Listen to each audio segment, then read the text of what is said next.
Cryptocurrency owners are in a panic after a giant drop in value this week. More than $200 billion has been erased from the entire crypto market. Bitcoin prices have dropped 60%. That is the lowest since 2020. And that is not even the worst of it. Luna, which is a South Korean cryptocurrency, was once worth more than $100. And this morning, the value plunged to zero. Joining me now with all of this is Budd White. He's a cryptocurrency expert and co-founder of Tacen, which is a crypto compliance company. He's going to help me dig into what is happening here. Budd, thank you so much for being with us. Hey, my pleasure. So let's go ahead and figure out why this is happening. What is behind this dramatic drop in cryptocurrency, in your words? Yeah, I think what we're seeing is really something we've never seen in the crypto space so far, which is an example of an idea, some entrepreneurs trying to launch an idea, it working on the onset, but when tested at scale, there were some vulnerabilities, and they were poked at by a number of savvy investors. The immense wealth loss that we've seen in the last 24, 48 hours is unfortunately something that is not specific to cryptocurrency, but I would say is really something that could happen in any industry when you're taking big bets trying to make new technology to solve these problems. And you know, you're right about that, because we saw a lot of the Bitcoin whales, if you will, or the crypto evangelists like Mark Cuban, even Elon Musk, or Chamath Palihapitiya. He had been touting Bitcoin, right, as digital gold. Digital gold, it's a hedge for inflation in this country. But we're seeing inflation at 8.3%. Do you think this is still true? I mean, we're looking at the crypto market right now, and what does that tell you? Yeah, I mean, I've been building in the crypto space for 8 years now, so I think my views are really much from the technology building side and the utility that we're making in the market. You know, if we think about why cryptocurrency, or where did cryptocurrency come from, we have to look all the way back to 2008 during the financial meltdown. A bunch of centralized institutions and the Federal Reserve bailed out a bunch of banks, and a group of individuals kind of viewed all of the power in these central and government organizations as being too much or unsavory.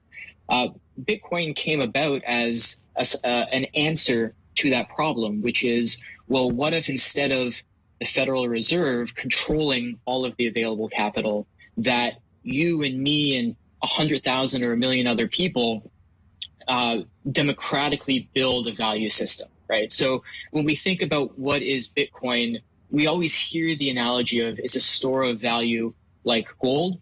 But really the way that I think about it is it's an exercise in what is truly democratic money look like. So when we hear about the price of Bitcoin rising or falling, I kind of look at it from two angles. The first is there's a utility value to that Bitcoin, and I usually measure that by how many people are using the network. If you and I want to transfer value back and forth without any centralized organization being in the middle, we can do that. If we add a third person, scale it to 10, 100, 100 million, I think we're at, what is it, 20 million active Bitcoin accounts last time I checked. That number could be off. But the more people who use it, there's an intrinsic value to the market because we can transfer value. When we see large swings up or down, a lot of that has to do with the macro trends that we're seeing in the traditional capital markets. If you look at the price of Bitcoin, the actual price of it, it trends very closely to technology equities. So when things like interest rates rise, and traditionally money moves from equities into fixed income, we're seeing not only tech equities go down, but also Bitcoin and other stocks. So I usually try to decouple the idea of what is the price of Bitcoin today to what is the value that the Bitcoin network holds overall.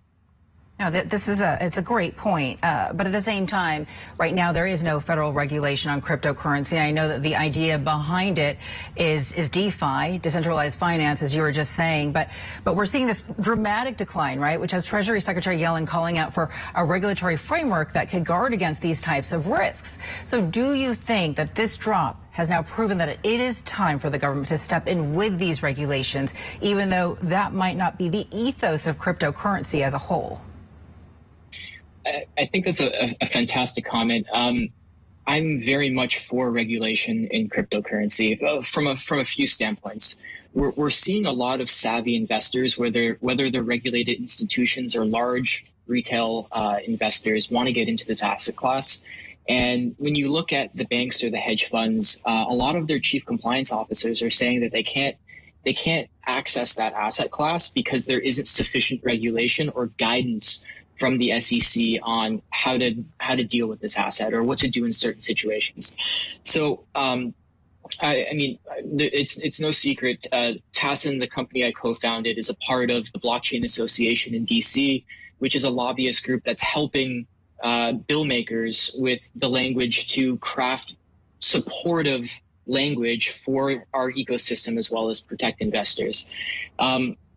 I really do think that even though the at the root of Bitcoin, right, the idea that what if we can democratically run a system, right, that a lot of people are shying away from, or at least the original Bitcoin enthusiasts are shying away from regulation. But let's take a look at Luna, for example. I remember I was at a conference in New York City in September of last year, and the SEC showed up and served papers to the founding team of Terra, the company that issued the Luna token. So the SEC has already been aware of, or at least wanting to understand better, what is going on behind the scenes of the operations behind Luna. And I think that obviously there's a difference between inspecting and trying to gather information and then using that information and analyzing and creating a durable set of laws or processes or guidance for what should be happening in the future. I think there's a lot of mystery around crypto and the community and the infrastructure that we're building. But we have to think of it no different than when the SEC formed over 100 years ago, right? The SEC was formed to help protect investors from potentially fraudulent investments. And when we look at all of these different coins or different tokens, of which there's more than 10,000 available for you to invest in, we have to, one, as individual investors, be prudent to look at what is the value proposition that this chain or company or founding team is trying to sell to us. And two, are we willing to accept the risks that that particular business model is proposing? So, Bud, I'm going to have to cut you off because we're running out of time here, and I want to apologize.